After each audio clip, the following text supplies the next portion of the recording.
नमस्कार, news and competition का channel में आपका स्वागत है। देखते हैं उत्तराखंड के 13 जिलों की महत्वपूर्ण खबरें। म्यांमार और थाईलैंड में भूकंप से तबाही। उत्तराखंड में 1490 सड़कें बनेंगी। आनंद वर्धन बने प्रदेश के नए मुख्य सचिव। केंद्रीय कर्मचारियों के डीए में 2% की हुई वृद्धि। उत्तराखंड में जल स्रोतों के संरक्षण में मददगार बनेगा भगीरथ ऐप। अवैध खनन पर मिली भगत यशपाल आर्या। चिन्याली सोन सीएससी में लोगों का प्रदर्शन। कोटद्वार के रामपुर क्षेत्र में हाथियों ने रौंद दी फसल। श्रीनगर डिफॉल्टर उपभोक्ताओं पर कसा शिकंजा। नंदप्रयाग से चमोली हाईवे हल्के वाहनों के लिए 14 अप्रैल तक बंद। यमुनोत्री पैदल मार्ग पर भीड़ नियंत्रण करने के दिए गए निर्देश। देहरादून यात्रा से पहले चुनौतियों से निपटने की पूरी तैयारी। जखौली लस्या महोत्सव में कार्यक्रमों की रही धूम। हरिद्वार बहादुराबाद के नया गांव स्कूल में बिना काम कराए लाखों खर्च कर डाले। हरिद्वार समीक्षा अधिकारी परीक्षा का चयन परिणाम हुआ जारी। हरिद्वार जिले में निर्मित दिखाकर बाहर बनवा रहे हैं नकली दवाएं। हरिद्वार महिला की मौत पर डॉक्टर पर केस दर्ज करने का आदेश। रुड़की में काली पट्टी बांधकर पड़ी अलविदा जुम्मे की नमाज। रुड़की में IIT जांचेगी स्ट्रीट लाइटों की गुणवत्ता। रुड़की में लक्ष्मी नारायण घाट पर कल से रोजाना होगी गंगा आरती। रुड़की में सपा सांसद के विरोध में क्षेत्रीय महासभा का प्रदर्शन। देहरादून राज्य युवा संसद के विजेता नवाजे। धुंध में सड़क हादसे का कारण बन रहे बाइक ट्रांसफार्मर शिफ्ट होंगे। लच्छीवाला टोल प्लाजा हटाने के लिए कांग्रेस का प्रदर्शन। दून के हरलावाला रेलवे स्टेशन पर यात्री सुविधाएं बढ़ाएंगे। निजी स्कूलों की मनमानी पर जांच कमेटी का गठन। IMS विश्वविद्यालय में सलमान का सूफियानी अंदाज भाया। धुन से फरार ठगी का आरोपी गोवा में पकड़ा गया। किच्छा हादसे में शिक्षिका की हुई मौत। हल्द्वानी में ईद की रौनक, बाजारों में उमड़ी भीड़। नैनीताल में नजुल भूमि फ्री होल्ड वाले कर्मियों की सूची दे हाईकोर्ट। बेताल घाट में जन कल्याण की योजनाएं गिनाई। हल्द्वानी में निजी स्कूलों के खिलाफ अभिभावकों का हल्ला बोल। नैनीताल में हर सप्तांत और छुट्टी पर चलेगी शटल सेवा। पिथौरागढ़ में पार्षद डॉक्टरों के खिलाफ पहुंचे CMO। गुंजी में निर्माण कार्यों को टेंडर प्रक्रिया पर आक्रोश। लोहाघाट में पेरोल ब्रिकेट यूनिट खुलेगी। डीडीहाट में रोबोटिक कार्यशाला हुई शुरू। पूर्णागिरी में नवरात्र की तैयारी अंतिम चरण में। CM धामी के नेतृत्व में तेजी से हो रहा है विकास, अजय टमटा। बागेश्वर विवेकानंद विद्या मंदिर बागेश्वर ने धूमधाम से मनाया स्वर्ण जयंती समारोह। अल्मोड़ा के सिविल पुलिस के हवाले होंगे 849 गांव। अल्मोड़ा और रानीखेत के जंगल दत्त के। देघाट नाग चूलाखाल सड़क का सुधारीकरण की मांग। बागेश्वर में जल संस्थान भेज रहा है गलत बिल। रानीखेत सोनी में अनशन स्थल पर अखंड रामायण पाठ। खड़ीमा से रुद्रपुर का सफर अब होगा महंगा, टोल शुल्क बढ़ा। रुद्रपुर में प्रशासक नियम के विरुद्ध काम का आरोप, जांच के आदेश। नानक मत्ता में बाबा तरसेम की पहली बरसी पर समागम में पहुंचे सैकड़ों लोग। नैनीताल अवैध खनन में लिप्त लोगों पर केस करे दर्ज हाईकोर्ट।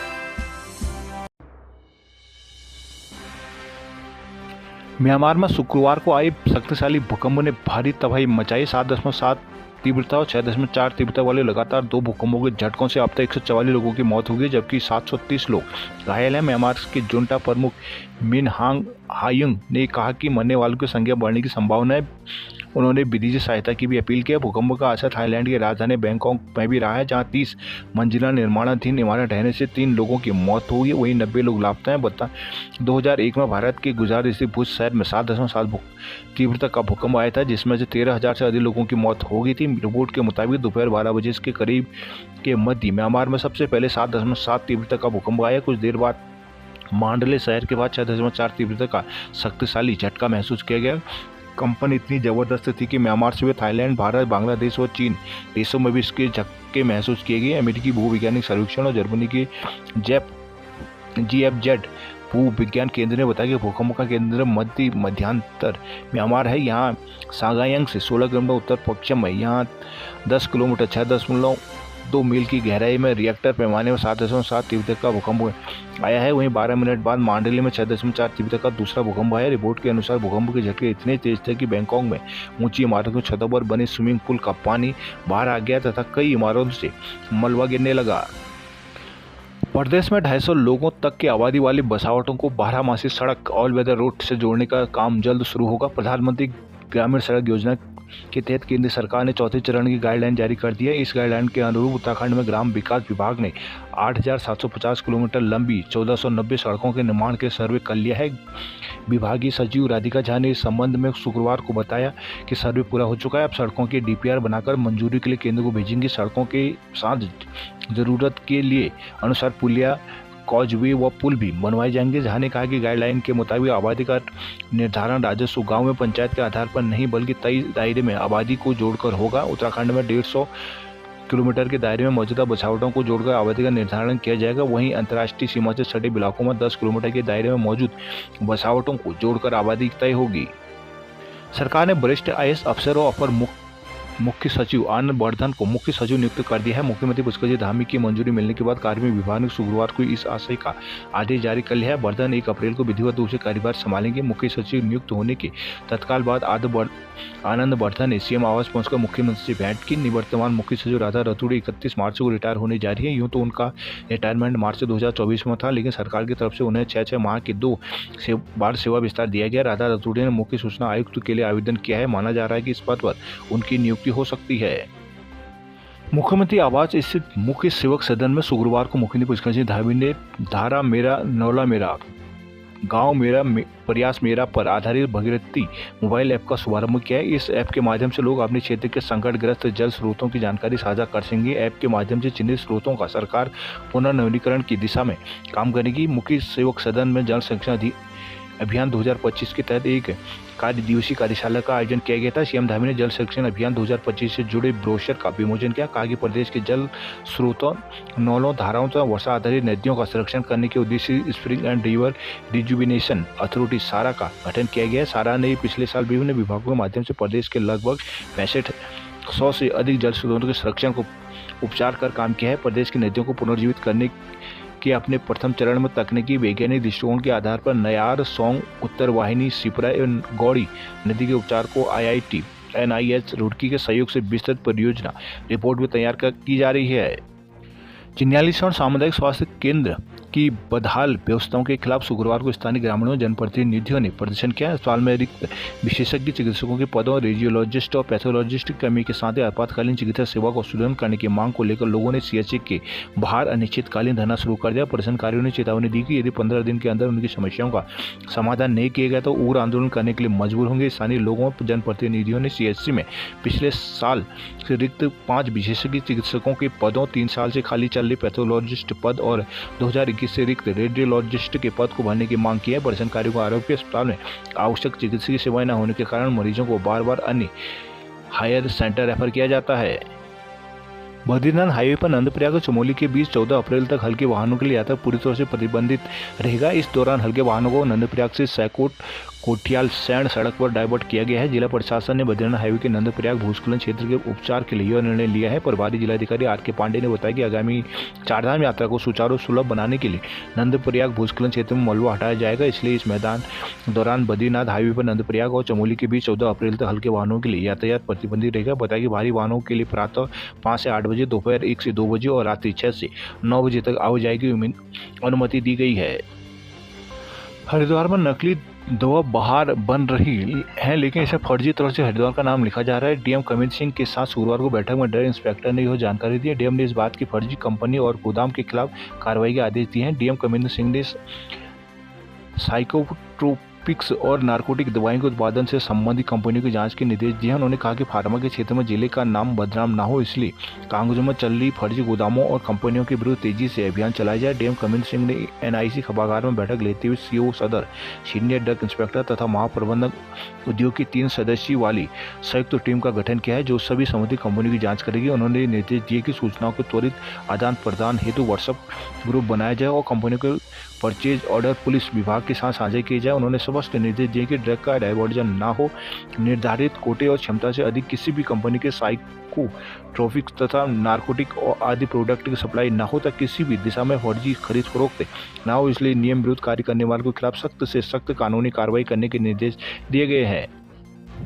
रुड़की में शुक्रवार को रोजेदारों ने काली पट्टी बांधकर नमाज अदा की है। इस दौरान केंद्र सरकार के वक्फ बिल में संशोधन और अरबी मदरसों प्रदेश सरकार की कार्रवाई का विरोध किया गया। ऑल इंडिया मजलिस इत्तेहादुल मुस्लिमीन के आह्वान पर प्रदेश अध्यक्ष नईम काजमी ने कहा कि केंद्र उत्तराखंड की सरकार तानाशाही पर उतर आई है। प्रदेश सरकार जहां अरबी मदरसों को बंद कराकर उनसे उनकी धार्मिक शिक्षा छीनना चाहती है, वहीं केंद्र सरकार वक्फ बिल में संशोधन करके मुसलमानों को कंगाल बनाना चाहती है। उसी के विरोध को लेकर रुड़की में काली पट्टी बांधकर जुम्मे की नमाज अदा की गई। रमजान माह में आखिरी व अलविदा जुमा की नमाज हकीकत और शांति के साथ अदा की गई। नगर की प्रमुख जामा मस्जिद सहित आसपास की मस्जिदों एवं ग्रामीण क्षेत्रों में बड़ी संख्या में लोगों ने अलविदा जुमा की नमाज अदा की। जामा मस्जिद में मुफ्ती मोहम्मद सलीम ने नमाज अदा कर अमन शांति और देश और प्रदेश की खुशहाली की दुआ की। मौलाना अजहर अल हक ने नमाज से पूर्व अपने खिताब में कहा कि रमजान अल मुबारक की अल्लाह का महीना कहा गया है। इस पाक महीने में इबादत करने वालों को अल्लाह ताला खुद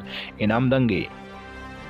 पिथौरा नगर निगम के पार्षदों ने जिला अस्पताल के चिकित्सकों पर बाहर से दवा लिखने का आरोप लगाया है। शुक्रवार को पार्षदों ने सीएमओ से वार्ता कर चिकित्सकों से अस्पताल से या जेनेरिक दवा लिखने की मांग की। उन्होंने कहा कि निजी दुकानों से दवा खरीदारी को मजबूत करने से आमजन पर आर्थिक बोझ पड़ रहा है। नगर निगम के पार्षदों को एक शिष्टमंडल ने सीएमओ डॉक्टर GS नाम्बियाल को ज्ञापन दिया। उन्होंने कहा कि पर्याप्त सुविधाओं के अभाव में जिला अस्पताल रेफर सेंटर बनकर रह गया। अस्पताल में न तो पर्याप्त विशेषज्ञ डॉक्टर है, न ही फार्मासिस्ट। रोगियों की जांच भी अस्पताल के बाहर से कराई जा रही है। महिला अस्पताल में भी गर्भवतियों को अल्ट्रासाउंड सेवाएं सप्ताह में 2 ही दिन मिलने से परेशानी उठानी पड़ रही है। पार्षदों ने सीएमओ से स्वास्थ्य सेवाओं को बेहतर करने की मांग की। उन्होंने कहा कि अगर शीघ्र इस दिशा में कोई सकारात्मक पहल नहीं हुई तो वो उग्र आंदोलन करेंगे। सीएमओ ने समस्याओं को दूर करने की बात की। ज्ञापन देने वालों में जागृति कॉलोनी वार्ड के पार्षद पवन पाटनी, कृष्ण वर्मा, पृथ्वीराज बिष्ट, प्रवीण उपरारी, रवि मेहता आदि मौजूद रहे।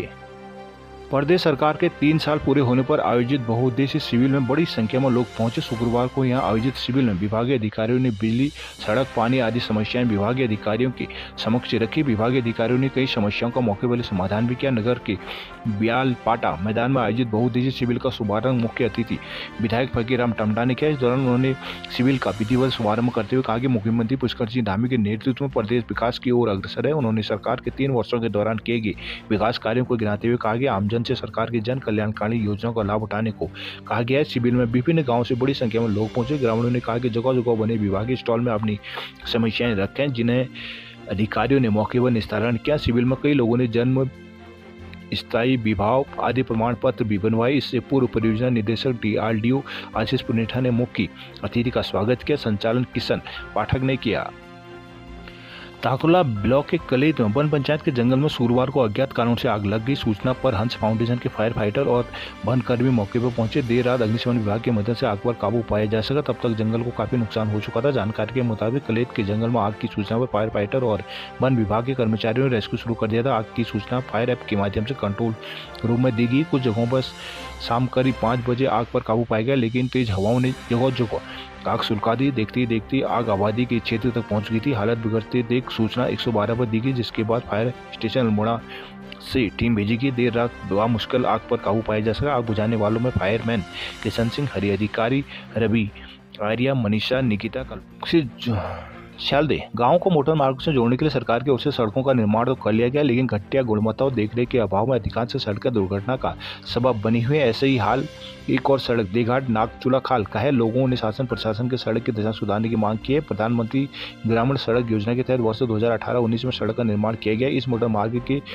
च्यामानी पुल के पास सड़क के बीचों बीच बने गड्ढे बने हुए। इसी मार्ग के मालिकेत खलडुआ बंगला माइथान के पास सड़क बदहाल हो चुकी है। यही नहीं, मार्ग बना पातल पुल भी जुगाड़ के भरोसे चल रहा है, जिससे लोगों में आक्रोश व्याप्त है। प्रधानमंत्री ग्रामीण सड़क विभाग दुर्घटना के निचार में समिति के अध्यक्ष हरि दत्त फलौदी, सामाजिक कार्यकर्ता ललित रावत, लाल सिंह, सुरेंद्र बांगरे, पान सिंह, दिनेश लोहनी आदि का कहना है कि कई बार सड़क सुधारीकरण के ज्ञापन और शिकायत की गई है, लेकिन कोई कार्रवाई नहीं हुई। हर बार ग्रामीणों को महज आश्वासन देकर चुप करा दिया जाता है, बाद में कोई कार्रवाई नहीं होती। ग्रामीणों ने सड़क सुधार नहीं होने पर आंदोलन की चेतावनी दी है।